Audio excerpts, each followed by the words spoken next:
Hello everyone, this is Venom Geek Media here, and today, well, you know by the title of the video, we're doing another look at photon torpedoes. Now, this is actually a topic that I've been meaning to cover for a very long time. Going back to the video where I say that Klingons invented, or spearheaded, photon torpedo technology, I mentioned launchers and different types of launchers and how that all works. And during that, I allude to the multi-launch systems that you get on, like, the Galaxy class, where the Enterprise D can fire up to 10 torpedoes at once. I even then bring it up in Drac chats. We talk about the different kinds of torpedo launchers that ships have and what's more efficient, what isn't more efficient. Suffice it to say, it's a topic that I've touched on a lot, but I've not yet actually, made proper statements on. So I feel like now is the time to do so. What I'm going to do in this video is look at how a multi-torpedo launcher works, how many ships have them, and ultimately why it looks like they didn't catch on. We'll see later designs where they're not using multi-launchers, they've gone back to single launchers, so we'll obviously be discussing that because that's an interesting development in the Trek universe. It looks like an area of technology that didn't actually catch on, which is quite rare to see. Right, so I suppose we just need to get into it and talk about how this kind of system works and everything. So the first question is, how does the Enterprise launch 10 torpedoes simultaneously? Well, fundamentally, it just has a very large torpedo aperture. You might not think that it's very big because you think, oh yeah, but it's tiny. Compare that to the amount of space that the torpedo tubes on the Constitution take up, the Constitution refit. Think how much space those take up on the hull. They even need an extra bulge to house them. So, compare that to that, which is like a tiny. Well, yeah, but that's because the Enterprise D is colossal. It's huge, it's vast. And when you get that up to scale and zoom in, you have to do a lot of zooming in. It's hard to actually fit all these things on screen, but you will actually find that you can very comfortably fit 10 torpedoes inside that aperture easily. There is actually space for 10 torpedoes in that launcher. So now the question becomes, okay, well, what's going on in there? Is there a big revolver? That was something that I originally thought, but actually having looked at the way this system operates and the shape of the launcher system, I don't think it is. I don't think that there's a big revolving drum which holds the torpedoes and then launches them simultaneously. I think it's both simpler and more complicated than that, which I will explain. Effectively, what we have in the actual loading chamber, or the torpedo bay, they don't call them torpedo tubes. They say load photon torpedo bays, as in bomb bay, as in a thing that's going to hold multiple things. That's essentially the understanding of a bay compared to a tube. A tube is going to hold one thing, and that's how most people understand tubes. Whereas a bay can hold multiples. Cargo bay, launch bay, you get the idea. So the fact that they say load photon torpedo bays does actually kind of give this away, that effectively the torpedo bay is just a big empty space. It's just an area before the launcher, the actual launcher mechanism, where you have the magnetic barrel which will accelerate the torpedo away from ship. It's just an empty chamber. However, it's not devoid of systems. So this, of course, contrasts with earlier designs where we do visibly see that torpedoes are launched from tubes and launched through a combination of initial, I presume, a gas pressure system. So you have gas that's then released into that chamber and then released out the front door. Obviously, that the vacuum of space means that creates a pressure differential, pulls the torpedo, or that pressure actually pushes the torpedo into the accelerator barrel, A magnetic accelerator does magnetic accelerator things, accelerates that torpedo away, and it's off to the target. So, as I say, this system is a little bit different. It looks simpler. It's actually more complex, though. So, how are the torpedoes loaded into the bay? Well, from looking at the various schematics of the Enterprise D, I think we can fairly confidently say that these are lowered into the bay. The magazine is located overhead above the bay, and the torpedoes are lowered from the magazine into the bay by a repulsor lift. Now, it's a continuous magazine as well. It's not a sort of open magazine selection as you'd get on, say, a Constitution, where the magazine is requiring a lot of actual manpower to operate. So you need, in the refit Enterprise, you need a person on a crane to be pulling torpedoes out of the magazine and onto the loading track, and then the loading track will decide, and then there's going to be an operator down on that loading track that decides if it goes into tube 1 or tube 2. No, this is completely automated process. You don't need a huge amount of people involved in this. Barely just somebody there to supervise, basically. Because basically what happens is that there's just a hole in the bulkhead, and the torpedo is just lowered down into the torpedo bay. It's lowered down by repulsor lift technology, or tractive beams or whatever. But essentially anti-gravity technology that lowers it into the bay, and it can hold it there suspended in the middle of this empty space, just floating there.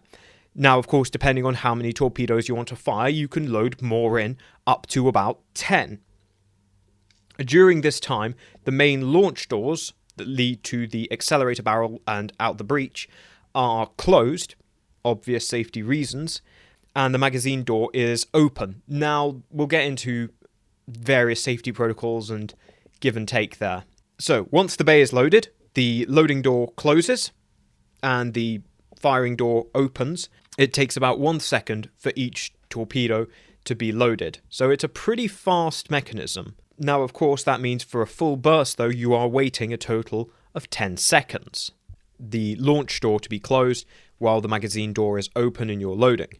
However, if you're firing in sequence, i.e. one at a time, that's generally not done, because it's just in the time it's going to take for you to open and close the doors, you're going to slow down rate of fire. So generally, safety is implemented through the use of containment and force fields.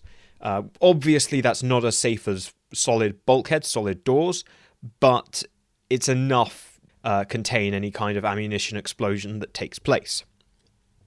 And that's generally how, when we see the Enterprise firing its torpedoes in sequence, that's what's happening. They're using force fields which the torpedoes can pass through, and that facilitates that rate of fire of 1 torpedo every second. So, you've lowered your torpedoes into the bay. Now, once they are into the torpedo bay, they are held there suspended by 2 equal and opposite forces. One that is pulling them back, and one that is pulling them forward. 2 magnetic fields that are pulling the torpedoes in opposite direction. They're perfectly equal. They're holding the torpedoes under tension. And that also allows the torpedoes to be held suspended in the bay as well. And what that also means is that the torpedoes are actually effectively stabilized.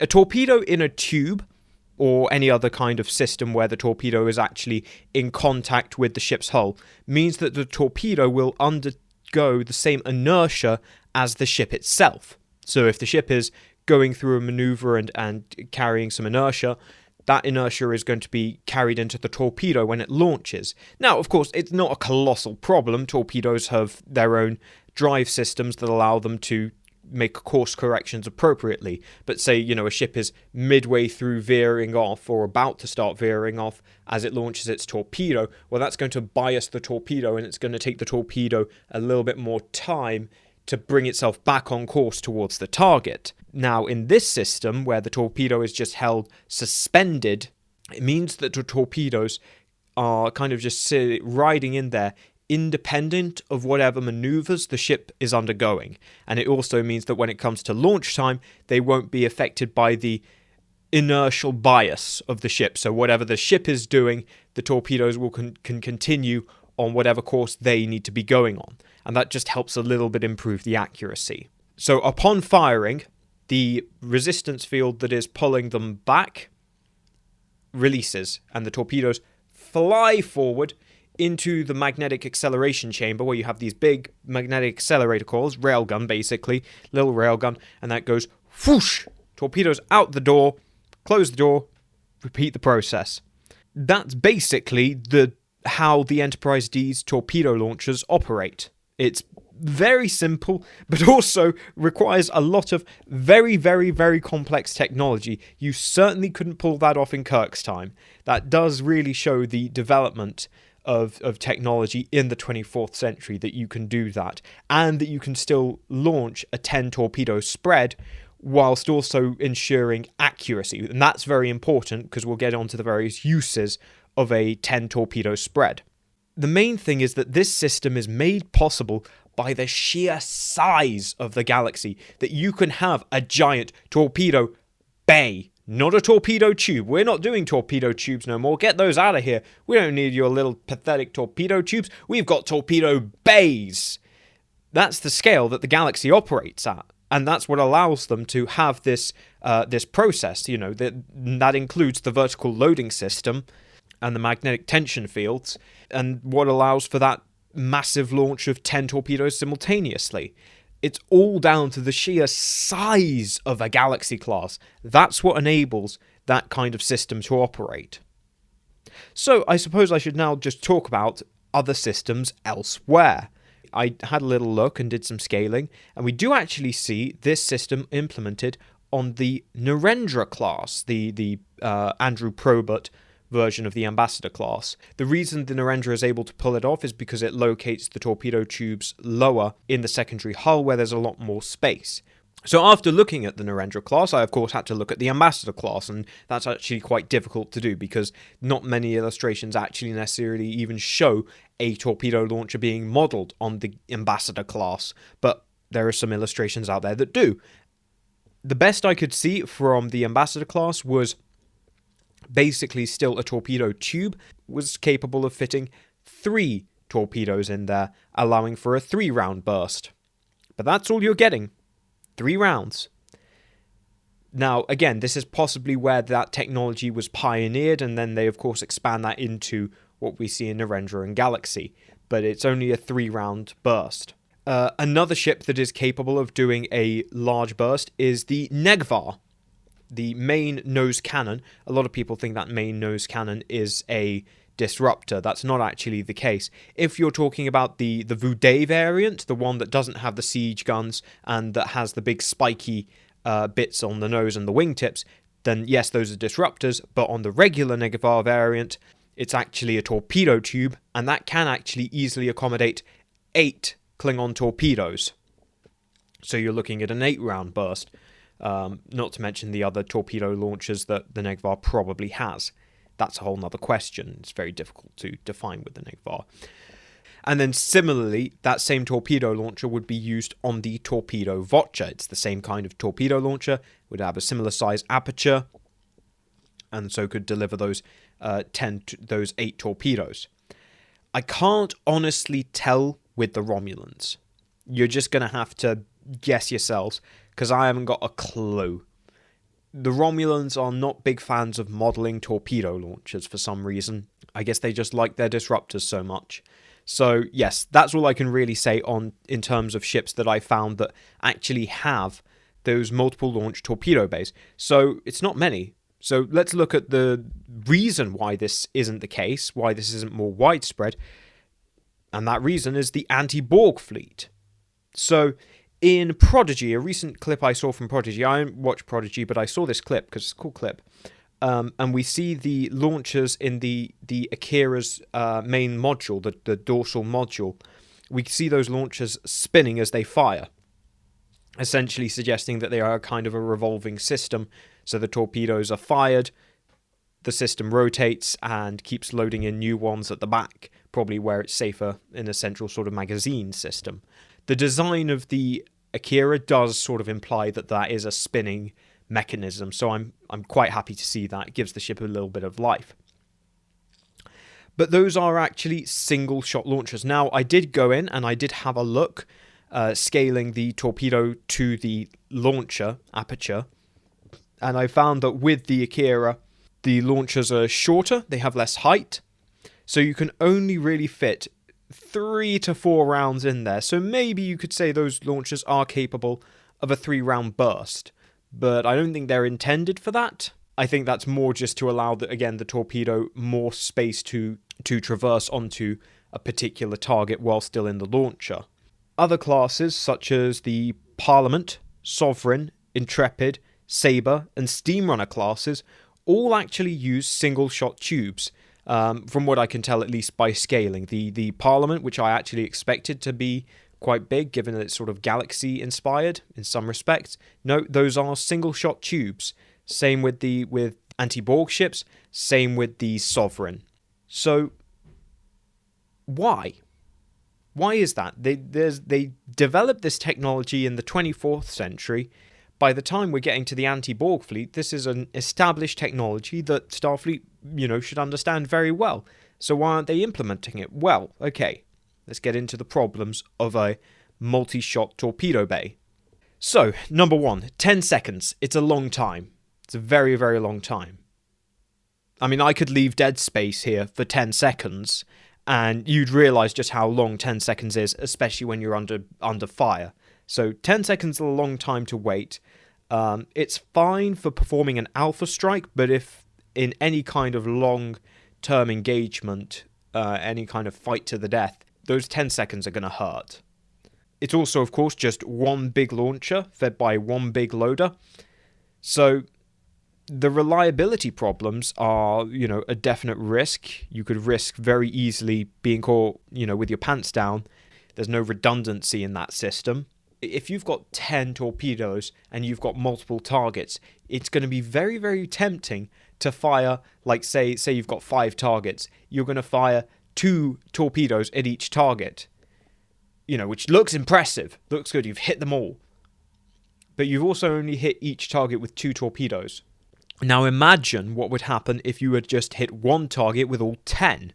They wouldn't be there anymore, they'd be dead.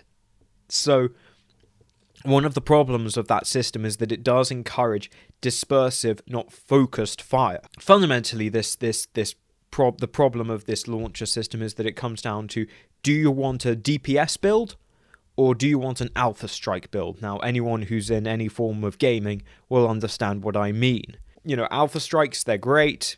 They can bring a lot of shock and awe, but sometimes they don't bring enough shock and awe to make the enemy decide to back down, and then you're, on cooldown, waiting for your weapons to come back online while they're pummeling you.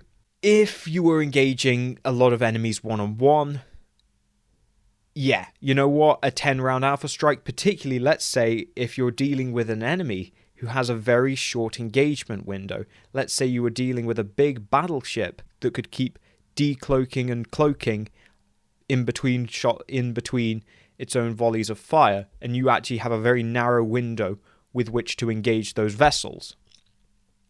Having 10 rounds saved up for 10 seconds, especially if the enemy is going to spend more than 10 seconds not shooting at you, well, yeah, you may as well spend that 10 seconds saving up for a big punch. But for a big battle, you're going to want to just be able to keep fighting, and this system does not help you with that. And the final problem is that it takes up an awful lot of internal structure. You need to build a large amount of your ship's hull and internals around this system. It's not something that you can just kind of plug and play. You've got to integrate this thing from the outset of building.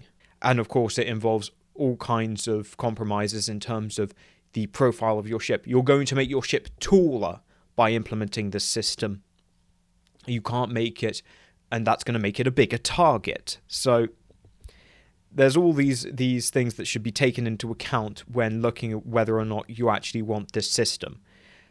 I think it's clear that these systems do have their place. Multi-shot torpedo launchers are not bad per se, but they are really restricted to very limited use. Now, in the use that the Federation anticipated them having, i.e. having to fight Romulan warbirds that were going to be cloaking and decloaking, that's a very good weapon to have at your side.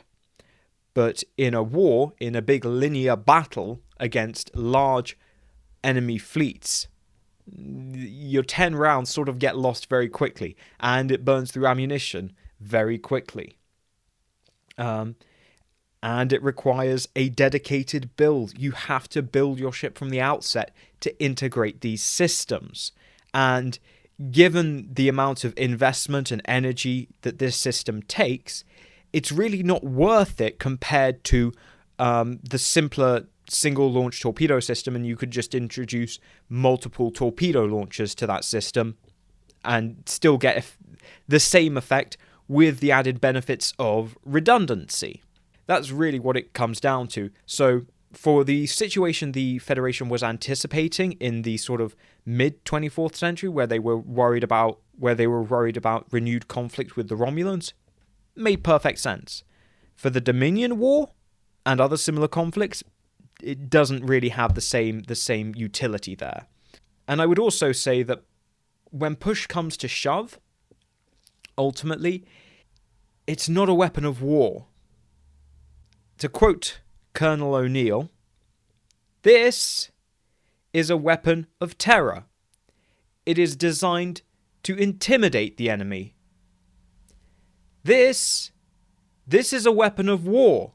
It's designed to kill the enemy." And if you want to look at the Galaxy and you want to look at the Akira, that's what you've got there.